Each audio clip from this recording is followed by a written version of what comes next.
Cláudio, vamos chamar para a conversa aqui o deputado Luciano Zucco, que é do PL do Rio Grande do Sul e está conosco para falar um pouquinho sobre a expectativa que se tem para a tramitação dessa questão do IOF no parlamento. Deputado, seja bem-vindo, bom dia. Quais são as notícias aí que o senhor tem a respeito dessa expectativa? Como que isso deve se desenrolar a partir de agora? Olha, antes de mais nada, bom dia, muito obrigado a você, Pedro, ao Cláudio, querido Cláudio, amigo. Eu estava um pouco com vocês e a gente está diante aí, eu até anotei aqui, diante dos sete, né? Improviso absoluto, ou seja, essa ação do Haddad, incompetente ministro, que pegou todo mundo, pegou a indústria, comércio, serviços, todo mundo surpreso. Segundo erro, o confisco. Então, na verdade, nada mais é do que querer arrecadar recursos por meio de aumento de imposto. Contradição com a reforma tributária.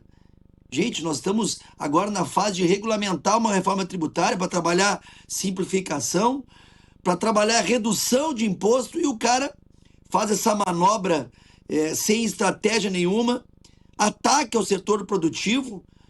Basta dizer que isso aí não só sufoca empresas, como deixa, né, um outro erro, que é a questão da insegurança econômica, insegurança jurídica e, principalmente, Cláudio, a falta de confiança. Quem querer investir no nosso país? É impressionante como essas atitudes são impensadas, inclusive estrategicamente. O cara, por exemplo, que numa prioridade coloca mais de 40 bilhões de reais na pasta da cultura, seja por Lei Rouanet, seja pelo Ministério, não que a gente não queira trabalhar, né, a cultura no Brasil, mas vamos ter prioridade. Ele quer levantar 20 bilhões em 2025, 40 bilhões em 26, mas só na cultura ele já gastou os mesmos 40.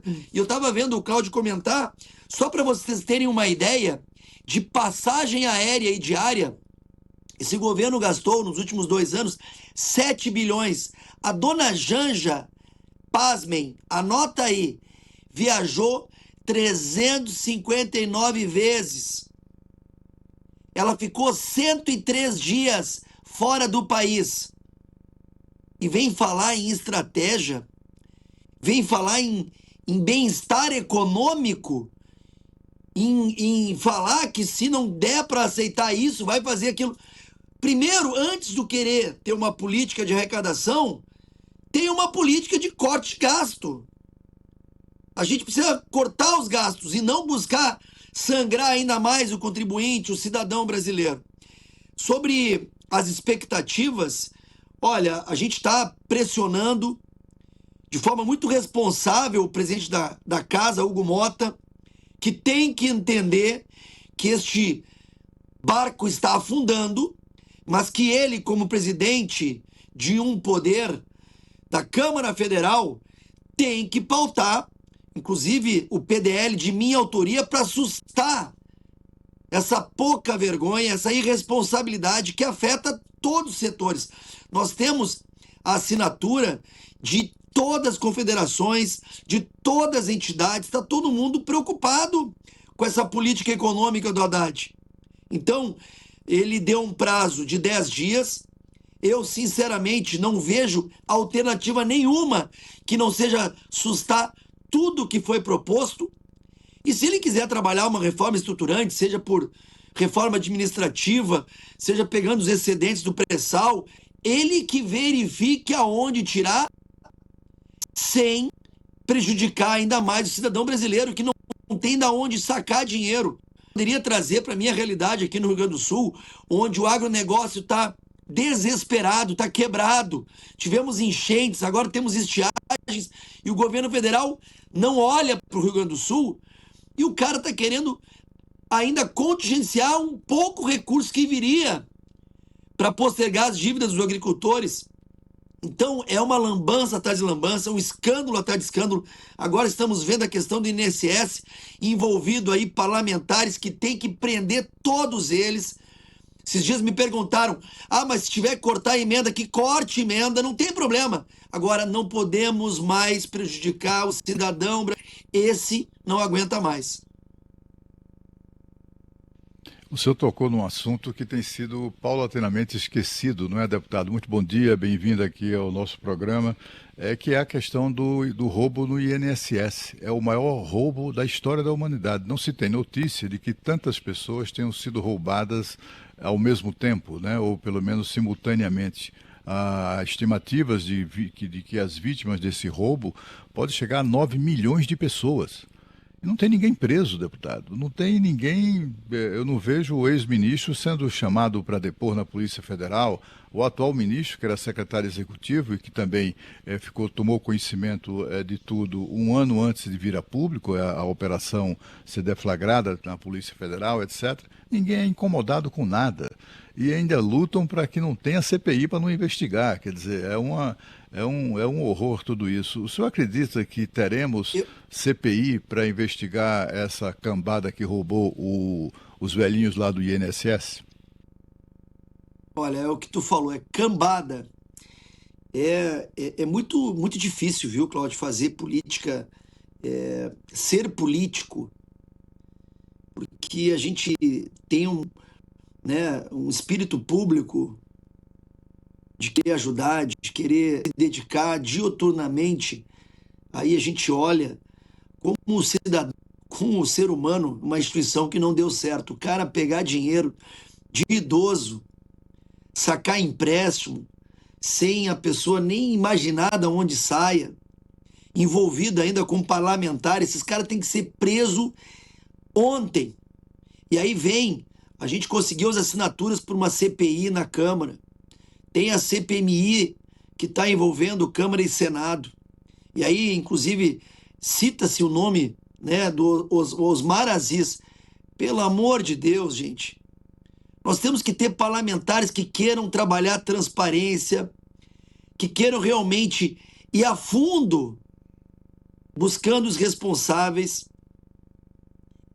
Não é ser opção ao país, de maneira nenhuma. Eu sou o líder da oposição, porque eu quero ser resistência a esses que querem destruir o nosso país. Eu não tenho dúvida que se for feita uma CPI com integrantes, seja do governo e da oposição, mas que queiram trabalhar, o problema é que não pode acontecer o que aconteceu comigo à frente da CPI do MST, que nós descobrimos não só o esbulho possessório, dano a patrimônio, trabalho análogo à escravidão, porte ilegal, descobrimos tudo isso. Aí, quando era na fase dos relatórios, começaram a esvaziar a CPI, trocando integrantes. Então, Cláudio, eu espero que tanto o Hugo Mota quanto o Alcolumbre não tornem essa CPMI uma pizza, em desrespeito ao cidadão. A gente está vendo um possível escândalo, o maior deles, que podemos falar em cifras de bilhões de reais, falam até em 90 bilhões de reais, em 9 milhões de pessoas. Onde é que está, neste momento, o judiciário para realmente ajudar na fiscalização, já que ele se mete em tudo? Agora vai ficar calado? Eu não tenho dúvida que tem muito homem envolvido nessa questão, e eu espero que esta semana, se eu não me engano é dia 17, que será lido a CPMI no Congresso, na sessão do Congresso, que a gente possa definir um presidente e um relator que queiram trabalhar. Deputado, só voltando para o nosso tema aqui do IOF, o ministro da Fazenda, Fernando Haddad, falou agora cedo. Ele disse o seguinte: Fazenda deseja que as reformas estruturantes voltem para a mesa de discussão. Quando você faz essas reformas, passa muito mais credibilidade. Estamos em confluência com os dois. Aqui ele se refere a Hugo Mota e Davi Alcolumbre, em relação a fazer medidas estruturantes. Não resolver apenas o problema de 2025 e trocar uma coisa, o IOF, por outra. O senhor acredita que há clima para reformas dessa magnitude? O governo tem projeto para apresentar desse tamanho que está sendo anunciado aí pelo ministro da Fazenda? Eu me baseio nos últimos anos, não só nos 16 anos do PT à frente, mas nesses últimos anos do governo Lula. Eles não têm um planejamento. Não há uma estratégia econômica, não há um diálogo frequente com o mercado. Não realmente confisco, é arrecadar recurso, inclusive visando as eleições do ano que vem. Lógico que cabe também a esta casa, a Câmara Federal da República, ditar a regra, conduzir o processo legislativo. Nós temos também a meia-culpa. Mas o Haddad não pode usar esse pretexto de narrativa, porque afinal de contas o ministro mais importante do governo é o marqueteiro Sidônio. Eles não têm um Paulo Guedes, não têm um Tarcísio Gomes de Freitas, não têm uma Tereza Cristina, eles não têm ministros técnicos competentes. É um bando de retalhos baseados em escândalos e tá vindo mais aí. Em breve vocês vão ver uma denúncia que eu fiz no Tribunal de Contas da União envolvendo o G20 Social, o Janja Palusa, onde estão em cifras também na ordem de R$500 bilhão de uma organização espanhola, OEI, aí que foi contratada para banheiro químico e comprar papel higiênico, mas isso aí mais à frente a gente conversa.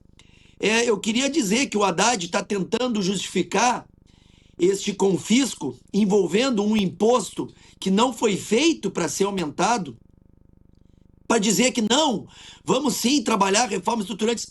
Mas qual reforma, cara pálida? Se tu não sabe nem fazer uma política econômica baseada em geração de riqueza e não em tirar recursos daqueles que já não têm mais.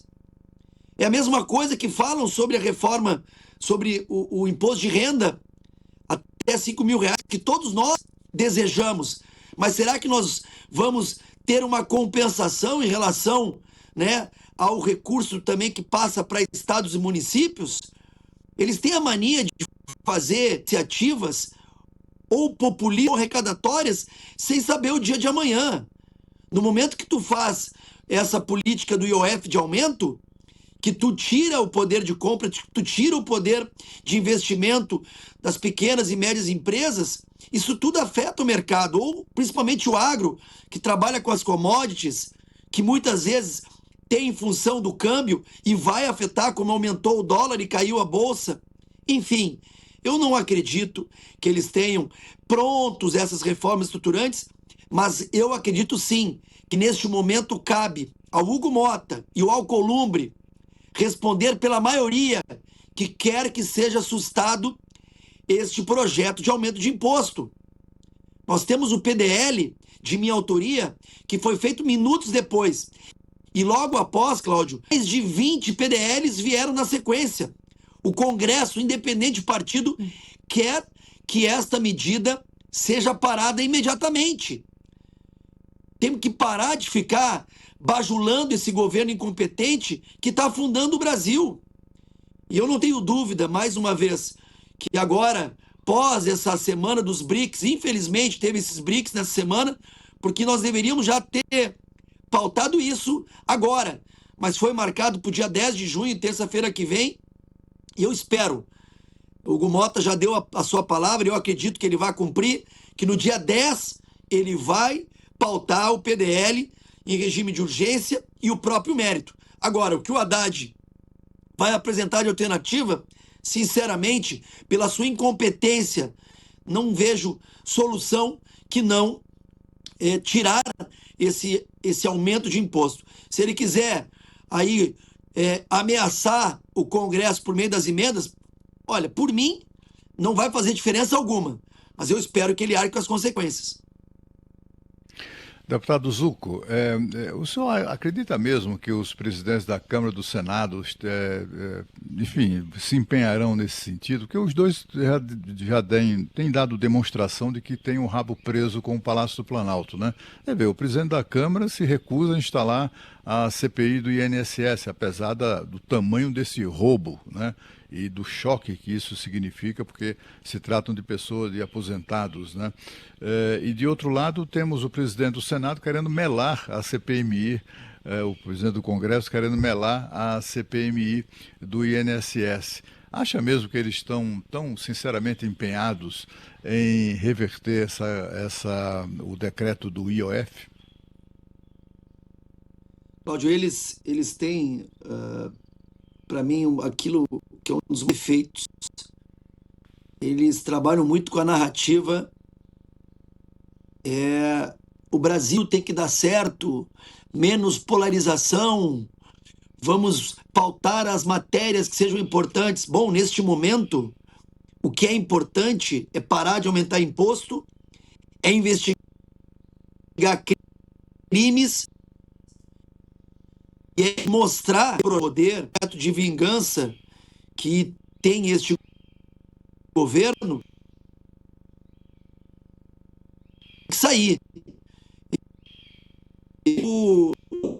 E a gente que não está devidamente organizado, e tenhamos assim mais um pouco de resiliência, porque ano que vem, em 2026, vocês podem ter certeza, se eu tenho uma convicção, são as eleições de 20, é que este governo federal não será de esquerda.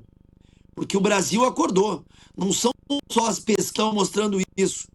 É o dia a dia, é a mesa do brasileiro que está faltando itens básicos.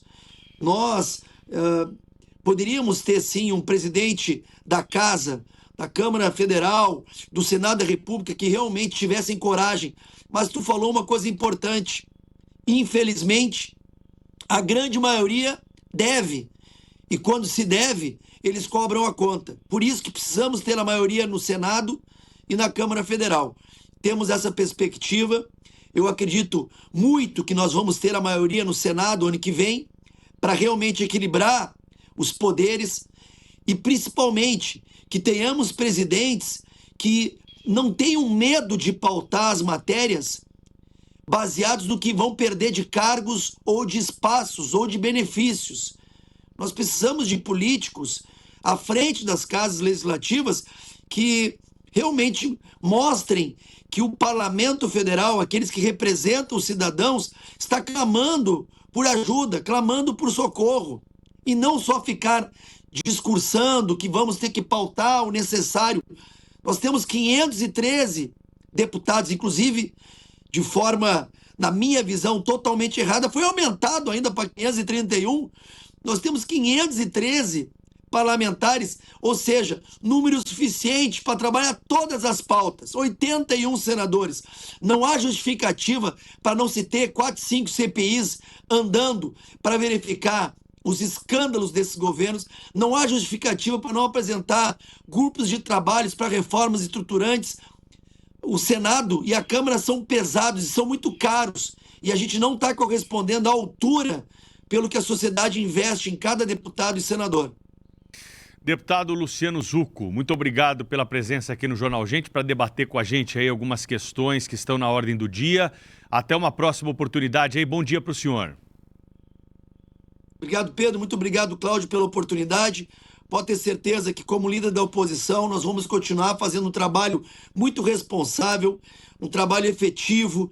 Temos várias e várias alternativas para apresentar, tanto para o presidente da Câmara quanto para o Senado, para esses projetos que vêm por parte do governo de forma irresponsáveis, maldosos e que prejudicam a sociedade brasileira. Ficarei sempre à disposição. Um grande abraço a todos.